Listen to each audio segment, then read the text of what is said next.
Gonzaga University has been to the tournament 26 consecutive times. That's third in the country to Kansas, who's been 35 times, in Michigan State.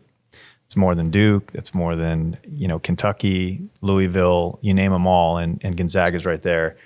14 Sweet 16s during that time, including 9 in a row. 2 Final Fours and 2 championship games.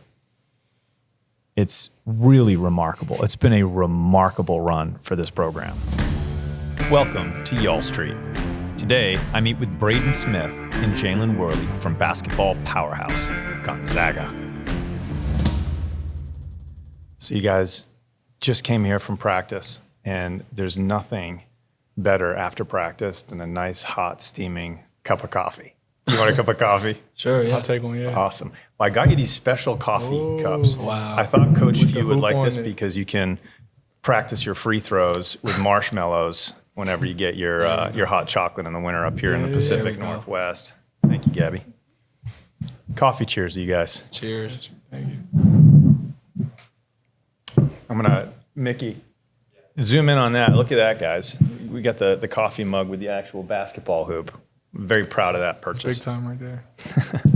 So, Braeden, Jalen, welcome.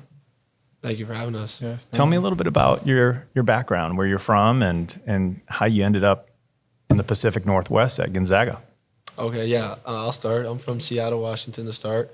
I went to high school at Seattle Prep, played basketball and football there, and then I committed to Colgate University. Went out there, upstate New York, very far from home. Played 2 years there, had a great time.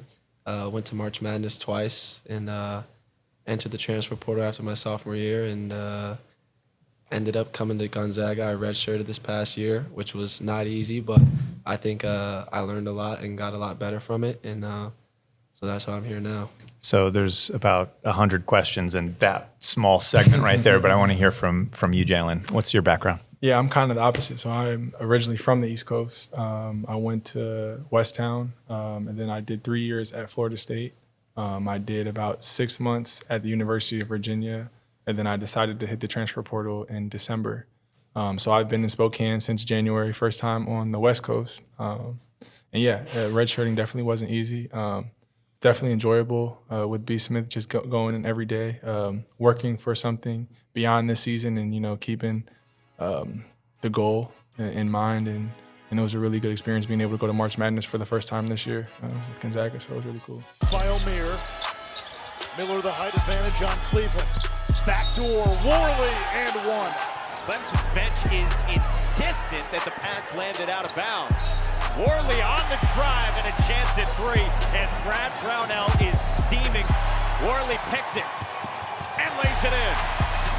So you're being humble because you came out of high school as one of the top recruits in the country, a top 40 5-star recruit. Yep. I want to hear from both of you what your high school experience was like. So were you always just phenomenal basketball players, playing with your friends at home, and then you get into high school? Did you start as freshmen? Walk me through that experience. Yeah, so I was fortunate enough to play 4 years of varsity basketball and 3 years of varsity football. I knew... Now, when you were a freshman, how tall were you? Maybe like 5'8", maybe. And you were on varsity? Yes, yeah. Okay. And so I knew pretty much my whole life that I wanted to play college basketball, but I was good enough at football to keep playing in case something didn't work out for basketball, off of my size, being a little bit smaller. But I knew the whole time I was going to go play college basketball. So Colgate offered me going into my senior year. I also had University of Portland and UC Davis, but Colgate, great education, and they had won 2 in a row, I think, Patriot League titles at the time, so winning program. I enjoyed my visit, and they were great people over there, so it's a pretty easy decision for me. So that was easy. You knew pretty early on. Not a lot going on. And in high school, were you just kind of like the big man on campus? Doing varsity basketball and varsity football? There's some other great athletes at Seattle Prep, so I wasn't like an anomaly or anything like that. Okay. All right. And Jalen, how about you? What was your experience like? Yeah, so my experience, I did 4 years at Westtown. I came in at 5'10", going into high school. Which is tall for a freshman. Yeah. But at the school that I was at, we had like 3 or 4 college and NBA prospects who winded up going to the NBA. So Really? my high school coach was kind of like, you can come here, but you're going to be sitting the bench for your entire freshman year and maybe your sophomore year. So it was a play of like worrying about my development and continuing to get better. And I'm really fortunate that it worked out. But it was I grew from 5'10" to 6'2" as a sophomore, then from 6'2" to 6'4" my junior year. And my junior year is when my recruitment in colleges started to really start recruiting me hard. And I winded up really deciding between Florida State, Oregon, and the University of Virginia, which was hard for me because I couldn't take any visits during COVID. So I had to kind of do the Zoom call situation and, like do like a Google search of like how the campus looked and what majors they had. So yeah, it was a unique experience for sure. Yeah, I imagine that's tough. Share with me your greatest high school memory from playing basketball. Pretty cool memory. Junior year, we were playing in the Metro League title game for our league championship that year. There was no state tournament, so it was kind of like, this is it. And we ended up winning against our rival O'Day, and so that was a pretty good memory. Was it rare that you beat O'Day? Yeah, they're pretty good. They had Paulo Banchero those first couple years. So, what was it like playing against him? I mean, he's an incredible player. Obviously, now you see he's been really talented, great hard worker, and not easy to guard. So, but it was fun, Is it strange for you to see NBA players and tell your friends, yeah, I played against him or I played against him? Not strange. I think it's pretty cool. My friends would be like, "Oh, wow, really?" But just growing up in an environment like Seattle where there's a lot of really good talent and a handful of NBA players, it's a pretty cool opportunity to compete against them. Yeah, that's neat. And you, Jalen? What's it? Yeah, I would say my junior year, winning a state title, it was like a unique path because we had, leading up until the state final game, we had 2 buzzer beaters in the rounds before, and we were kind of heavy favorites in those games. So it was like a gauntlet to get there. So like the relief of winning it and, having all my teammates there with me was a really special moment. That's great. You mentioned that you were going through the recruitment process during COVID. Yep.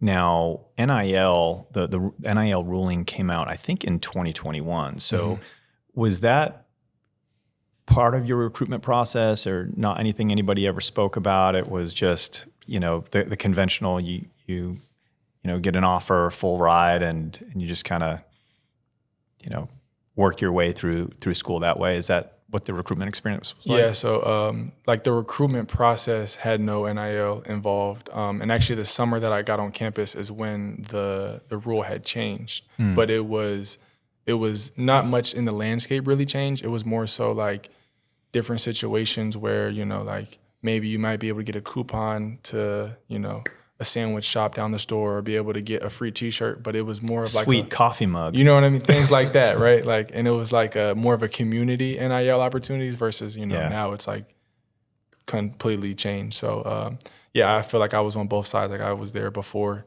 NIL and now I'm here like during it. So. And how about for you, Braeden? When did you come out? Class of 2022. Okay. So NIL was a thing, but at Colgate, not a there's- lot going on there. There's so not a lot of money it wasn't there. a big pitch, no. Okay. How has that changed things? What have you observed?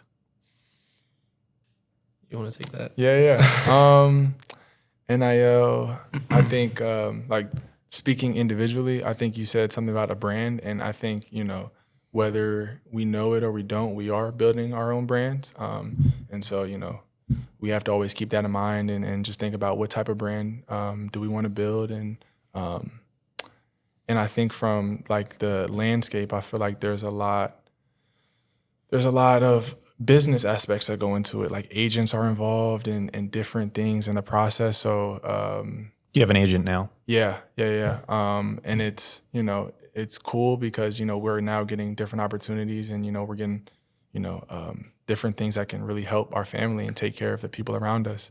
But it is kind of has a business aspect to it that I can say when I first came into college, it didn't feel as much as a business, even though the NCAA has always been a multi-billion-dollar business, but it definitely has changed with NIL. Does it feel like college is more business oriented for guys like you who are playing D1 versus the academic aspect of college? Is it almost like I guess from the outside looking in, it seems like it's the minor leagues for professional sports, and kind of the schooling piece of it is maybe secondary or supplemental to what is sort of the primary ambition, which is obviously to go pro. Would you say that that's accurate? I would say that is a pretty accurate description. I feel like, especially right now in college sports, like the main topic is NIL. Whereas a couple years ago, 10, 15 years ago, it was about the development process and gaining an education and, going through that whole process, where now it's like, well, how much money is this player getting paid? What is this guy getting and stuff like that? And so I think it definitely has shifted. I think it's important to still focus on the academic part of your college journey. But I do think that the mindset has shifted, like, as a whole for college sports. Is that tough for you guys to see other guys that you've played with and, maybe they get more money than you, or this one gets less money than you? And, is there like this inherent competition over the dollars? What is that like? What's that experience like? For me personally, I wouldn't say so. I know that, everyone's kind of running their own race and everyone's going through their own journey. So I don't really focus too much on what someone else is getting or what someone else doesn't have. I just know I'm fortunate enough to be here and be in a position to where I can help my family in situations, but also still focus on the academic piece and just enjoy my college experience as best as I can.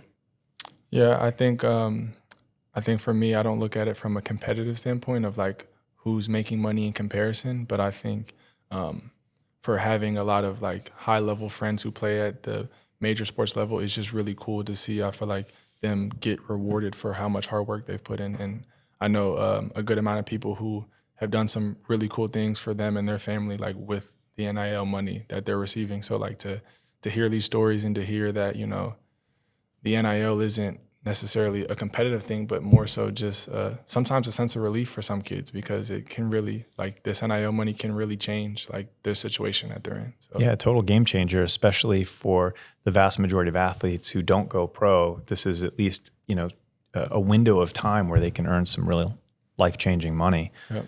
I'm curious, when I went through high school and college, we did not have social media. And I see on social media now young people your age, 18, 19, 20, 21, and in your case, you have a huge following. Gonzaga is a massive basketball program. I would say it's a blue blood program now. All of the players that come through there have big followings. How is it for you guys managing, the fame and I can go online and Google you guys and see your highlight videos, and there are people that talk about you, and I'm sure you have Instagram or Facebook. What is it like for you guys just kind of dealing with those things? When you first kind of come around, you start seeing your name everywhere. It's cool. It's different, especially like me. I was not highly recruited. Went to a small school in Colgate, and so when I first got to GU and you see your name everywhere, it's kind of cool. But I kind of have an understanding now that good or bad, whatever's out there, it's poison. Like, so I try and stay off of social media as best as I can. 3 seconds there, not getting that. Smith cuts in, fades away, and a great start. Back in Smith, leaps high. Get the ball out of Braeden Smith's hands. Here, Smith lays it in on that little floater. Just having an exceptional game. Because like you see something and now that's in your head, if it's good or bad. And so I just try and stay off of it as much as I can and focus on, the people who I care about what they're saying and not really like strangers. Yeah. How are you handling it, Jalen? Yeah, I think like our age group is in like this unique place with social media because like we didn't necessarily grow up with social media, and I have younger siblings who have had social media since they were like 4 and 5 years old. So like I remember being outside and not being on like screens and phones and social media. So it's a little bit easier for me to not focus on social media as much. But I fear for like the next generation, like growing up, having Instagram since you're, 8 and 9 years old, and like that's kind of all you're accustomed to, definitely will be tough. But I feel like specifically me, like I grew up in a good situation where, the internet and social media wasn't the main focus. So it's kind of been easy to tune it out and, keep the main thing the main thing. That's great. I want to talk about Gonzaga for a minute. When I was in college, Gonzaga was like the bracket buster school. It was, small, kind of mid-major, usually came out of nowhere, well coached, and would surprise a lot of people. As I was mentioning a few moments ago, Gonzaga is a blue blood now, and they're recruiting the best talent in the country. They compete, with all the best programs. Some stats that I think are noteworthy, especially for the listeners. So Gonzaga University has been to the tournament 26 consecutive times. That's third in the country to Kansas, who's been 35 times, in Michigan State. It's more than Duke. That's more than, Kentucky, Louisville, you name them all, and Gonzaga's right there. 14 Sweet 16s during that time, including 9 in a row, 2 Final Fours, and 2 championship games. It's really remarkable. It's been a remarkable run for this program, with a lot of NBA players rolling through the program as well. That's a testament to great coaching, great recruiting, great players. I'm interested this year in particular. There's been a lot of turnover. A lot of guys left. There were seniors that left the program. There have been a lot of transfers coming in. There's some change. You got 2 guys that were here last year that are sort of the anchors. I actually met those guys last week, by the way. But there's a lot of change coming. Walk me through this coming season. What are the team goals? What are your individual goals? What do you see as the prospects for the group? Yeah, well, kind of to talk about like the history of it, I think what stuck out to me, because I kind of learned about Gonzaga within the last 6 months, because like up close, because I just visited in December and things like that when I was in the transfer portal. So the biggest thing that stuck out to me was just a culture, and a culture, is built not just by the head coach, but down to, the strength coach and, the managers and the grad assistants. So I would say culture is probably the biggest thing that's like been consistent with them, and Coach Few preaches about it all the time, like how important culture is. Can you give me some examples of how the culture is unique from past experiences? Yeah, I would just say the healthy level of competition that we have, and the level of, we talk about how we can compete, and then the very next second we get off the floor, we can all go to Chipotle together, and we can all go watch a movie together. Like, that's very special, especially, in the era of NIL, where, people do have the option to be more about themselves and be about the team. But I feel like it's so unique to have a situation where we're going to be competitors, but then as soon as the game's over, we're all smiles, and we'll have a 40-minute conversation with you. Like, it's not just about, me. It's a culture that has been built way before we got here. So it's just really cool to see up close.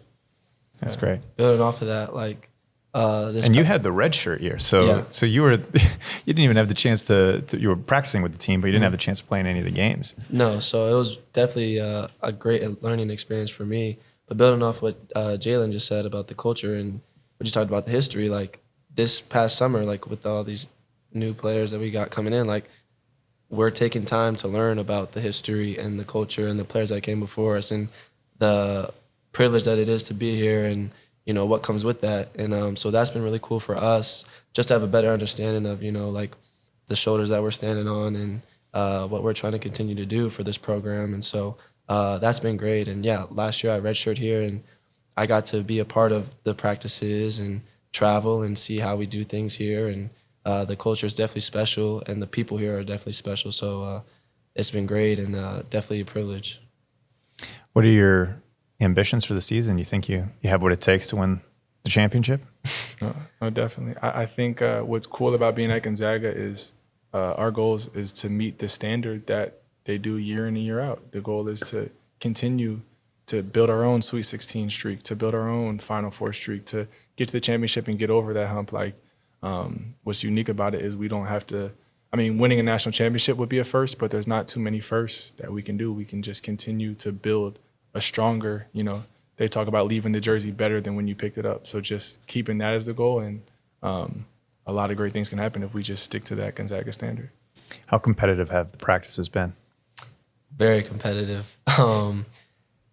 As far as, effort and energy, every single player every day is bringing it. And, everyone wants to win every drill. So that's been really cool to be a part of. And if we're doing a defensive drill and someone scores and they try to rotate the group, the team that just got scored on is like, no, we got to get a stop. And I think that those little things carry over into later down the year. And, taking that pride and that competitive spirit with this group has been great.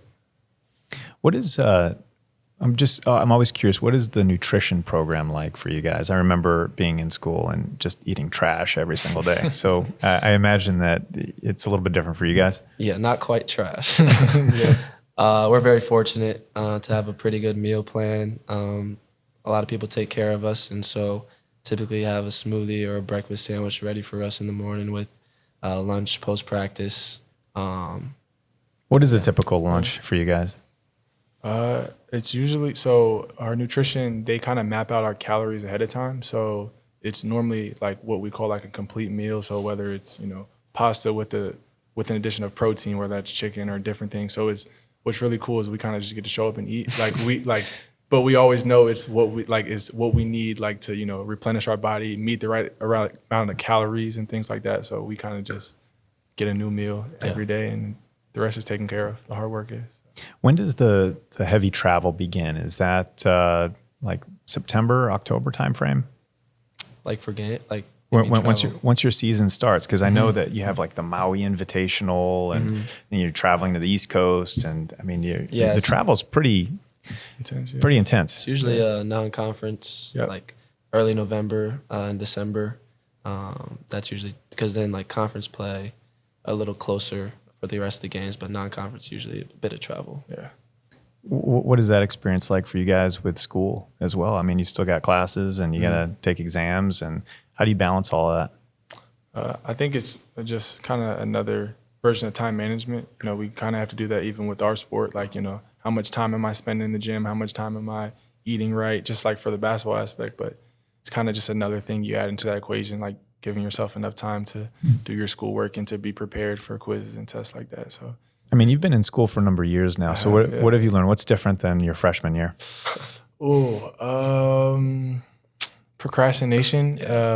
Like I definitely learned, like, just do it right the first time. Like if I have 45 minutes, just take that 45 minutes to do it versus banking on the future version of myself doing it while my back's against the wall. So that's I think the faster you do it, and if you do it the first time, it saves the drama on the back end. So, yeah. What was your biggest distraction? Video games?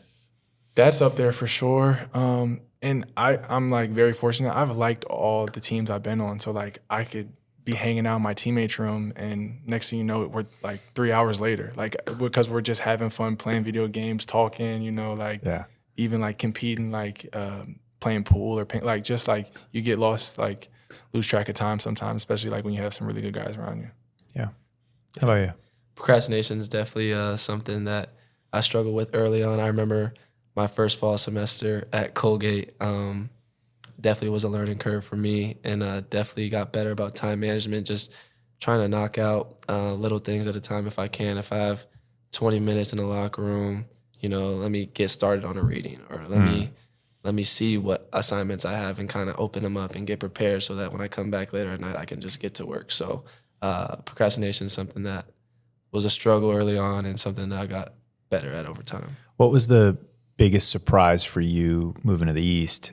And what's been the biggest surprise for you moving out here to the Pacific Northwest? Everything starts so late out East. Like, it was brutal. Like, I remember, like, NBA games, if it's like a doubleheader, it's like 7:30 and 10:30. And, like, I'm up at 1 a.m. watching these games and not going to bed till 1:30, 2 o'clock. So that was a big adjustment for me.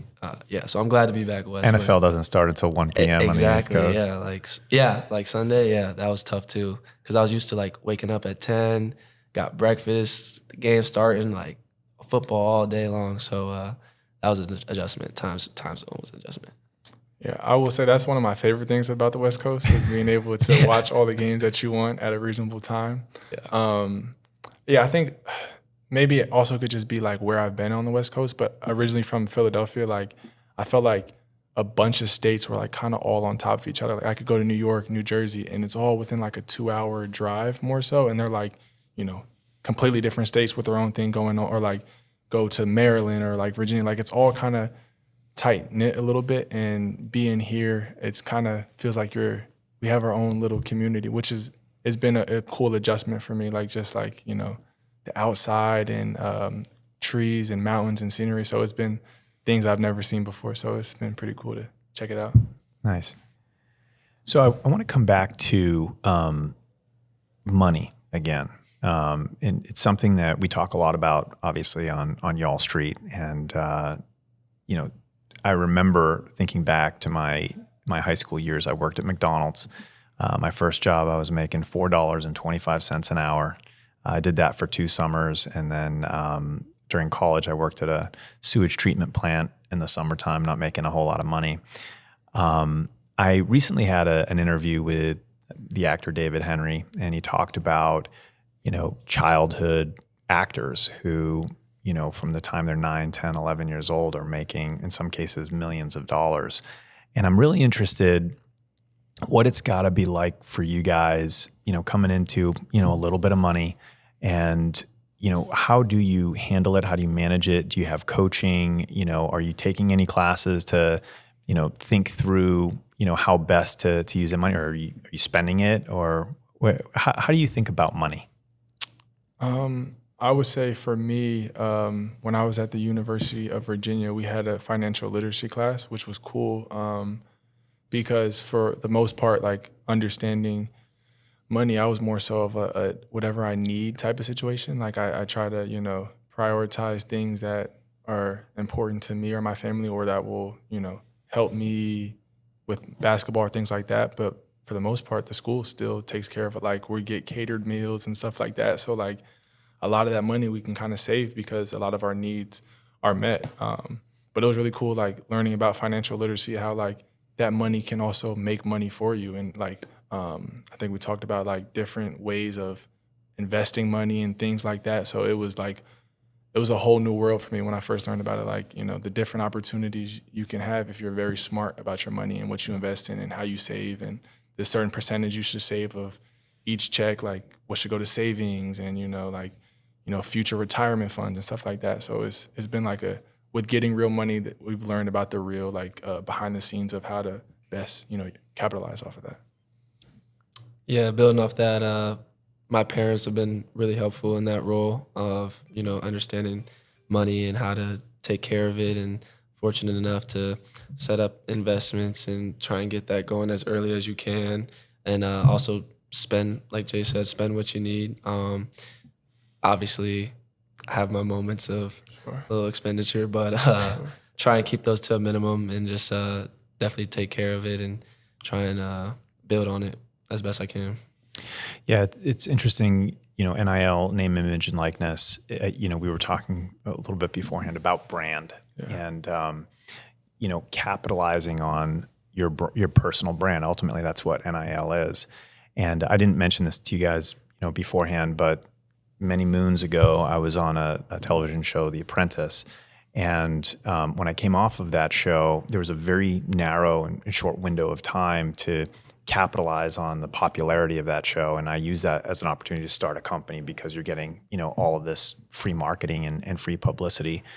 Do you ever think, both of you guys are extremely accomplished. And, I didn't mention this earlier, but you were the Patriot conference player of the year, if I'm a Patriot League player of the year when you were at Colgate.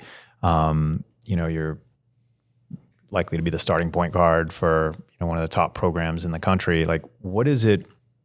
Do you think at all about if I don't make it to the pros, is there an opportunity here to capitalize on this brand recognition that I'm going to be creating as I'm growing on national television, what the next steps might be? Now, obviously, if you go pro, then that'll just continue on and on afterwards, and it might not even matter because you'll be making so much money then. But if that doesn't work out, do you think about ways to capitalize on that experience?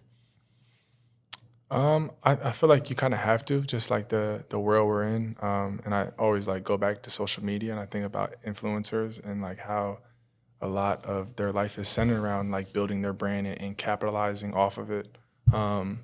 I think like the coolest part about NIL to me has been like the community aspect of it. Like, it's been really cool to like go back and shoot hoops with kids in elementary school and remember being in their position. And like, I don't know if that's necessarily capitalizing off your brand, but I also do enjoy the authentic aspect of just like being in the community and meeting these people who like are shell-shocked to see you because they've loved Gonzaga for 25 plus years, and they're like telling me about the first Gonzaga game they went to. Like, it's a surreal experience because like, yes, we're the ones experiencing it, but it goes so deep beyond us because they've been waiting for a moment like this their whole time they've been like supporting Gonzaga. So it's just been like when I think about building my brand, I think about the genuine experiences I've had, like because of the brand that I, with Gonzaga and everything like that. So I think that's a good point. Like, building your brand and also building connections. Like, I don't know, as far as like maximizing my brand, I'm thinking about money or all that. Like, I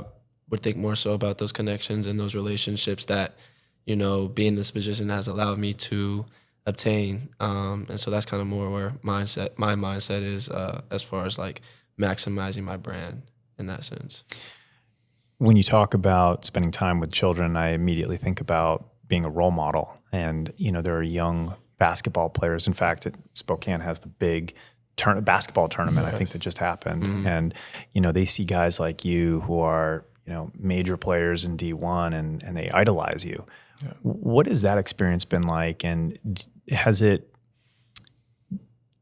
affect you? Does it make you think about even holding yourself to a higher standard than you otherwise would if you weren't in the spotlight?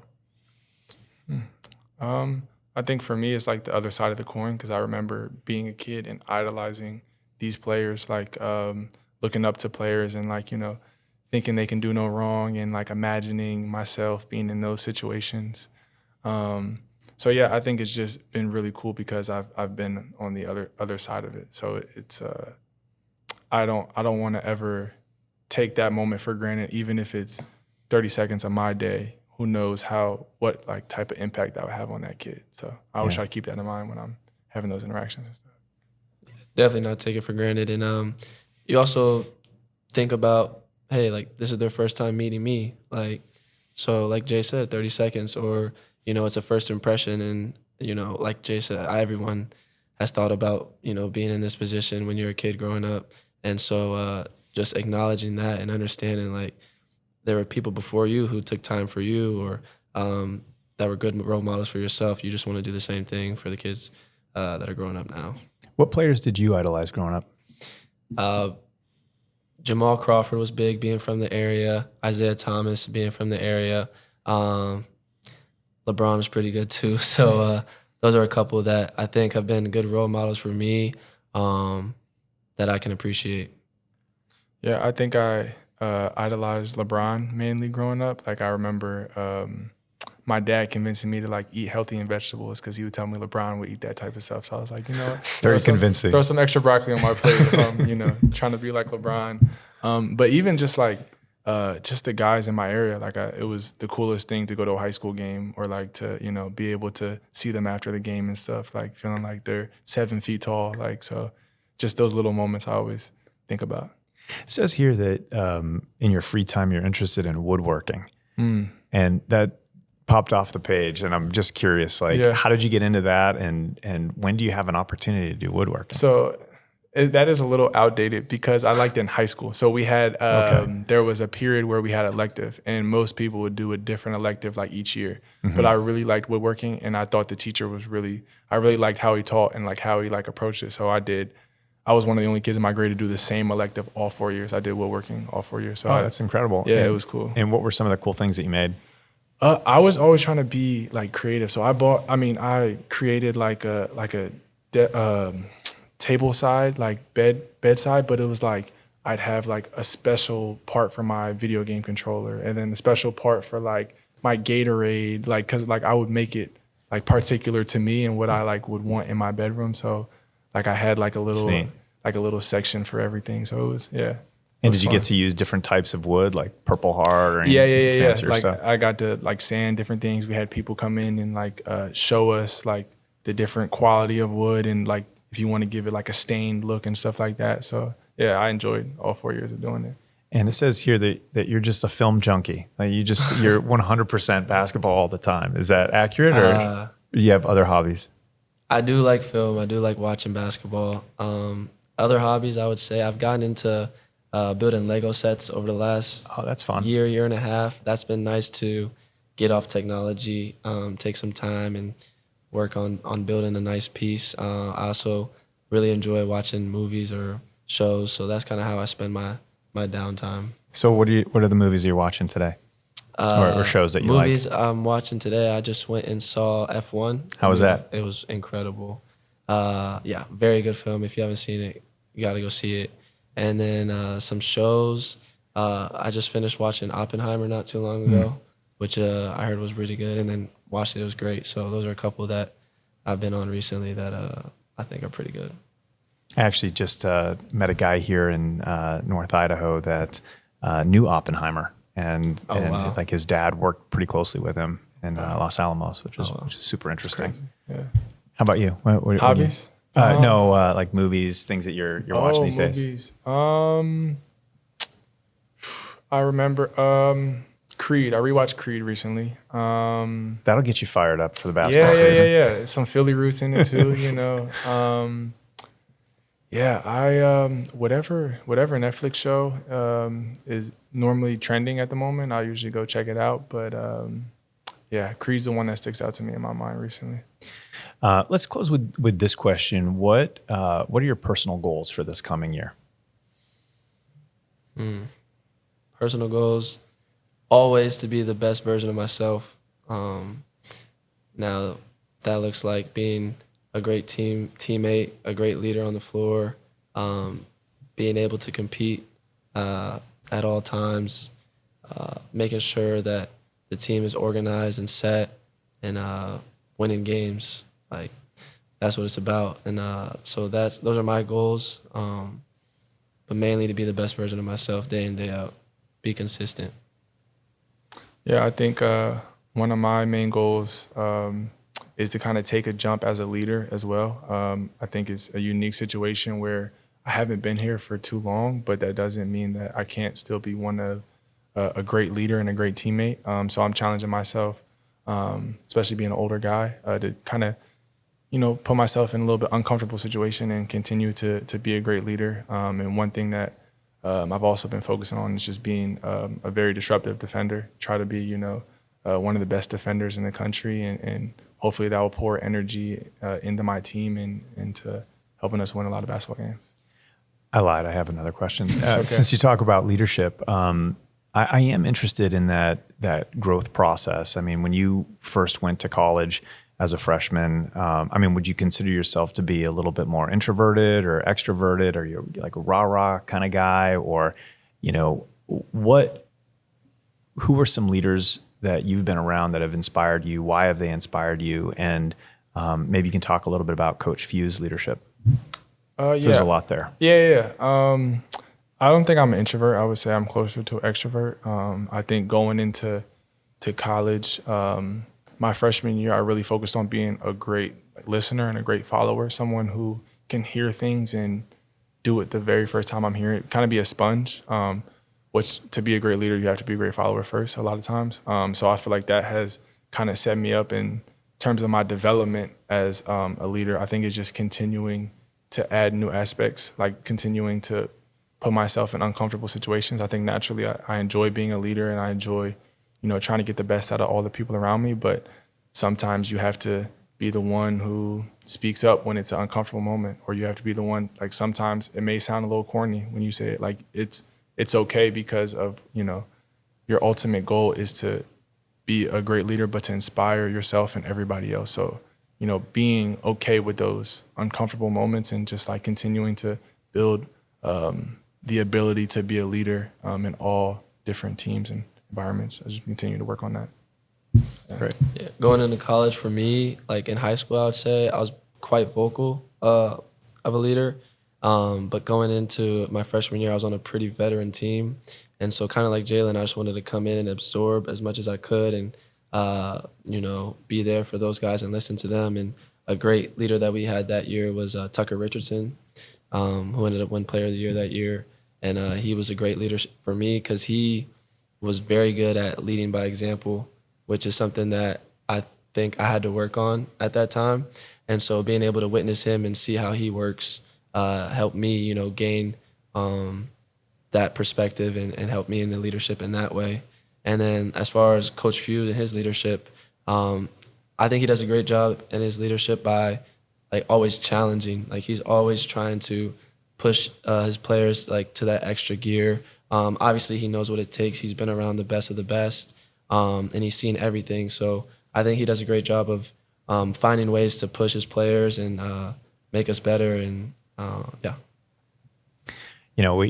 We just met a few minutes before we started recording here, and just in the short time we've been together, I'm already big fans of both of you guys, and I know anybody that's listening is going to be interested in following your journey this year. Where can they follow you? I mean, I know you're not on social media a whole lot, but do you have an Instagram or something where people can follow and track your progress throughout the year? Yeah, mainly Instagram. Definitely will throughout the season, stuff like that, like the moments and things like that will be updated there. Usually use that as my main social media platform. Great. Yeah. Yeah, same here. Instagram, that's about it for me. So, yeah. Perfect. I'm going to jump on right now and follow you guys. Appreciate it. Jalen, Braeden, thank you so much for joining me on Y'all Street, and best of luck to you. I hope you guys win the championship this year. Thank you. Appreciate it. Thanks for having us. Thank you for the mug as well. Appreciate it. Welcome.